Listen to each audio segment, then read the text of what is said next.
All right, hey artist. So today we're going to start with a square piece of paper to create our tessellation stencil.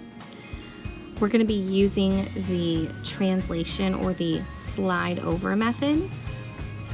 Today, the first thing you're going to do is draw to the corners on the left side. Whatever line you make, be sure that it starts at one corner at the top and goes all the way to the corner at the bottom. Don't stop before the corners.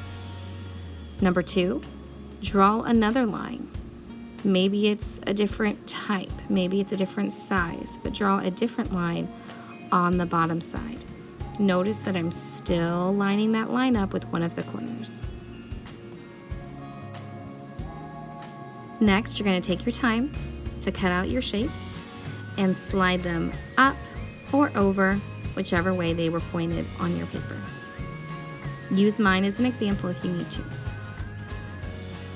To finish your stencil, line up your pieces after you slid them over and tape them.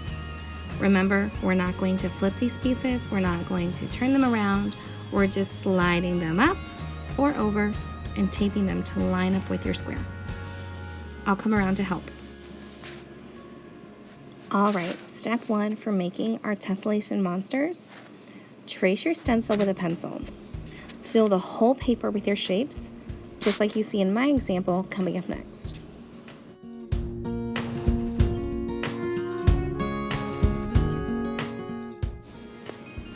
Step 2, trace your pencil lines with a black marker. Go slow and do your best.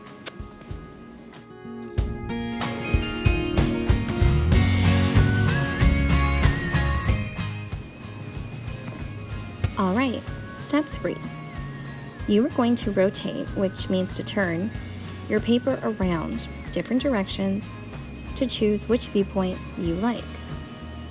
Think about the shapes and how they could be unique parts of your monster.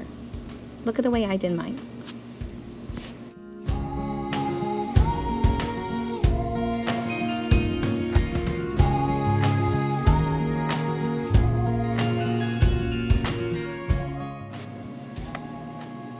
All right, step number 4, you are ready to add details in a pattern design. This could be eyes, a mouth, a nose, textures, lumps, bumps, spikes, anything you want to create your monster. Notice how in my monster tessellation, whatever I did to one monster, I did to all the others. If I placed 3 teeth on the top jawline, and 1 tooth on the bottom, I had to do that to all the others. So pay attention to how you're making your monster.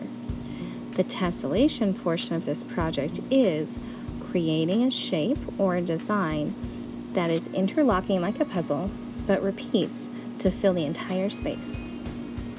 Have fun! All right, step 5, to complete your monster, choose 2 to 3 colors. Color in a pattern, meaning the same color is not next to each other. Use 1 color per monster. See my example that I've started as one to inspire you.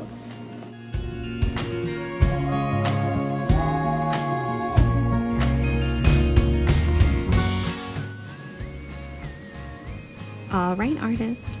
Once again, to create your monster tessellations, we're going to be tracing your created stencils with a pencil, then trace again with black. Be sure to rotate your paper that was filled with your stencils to check for the best viewpoint of your monster.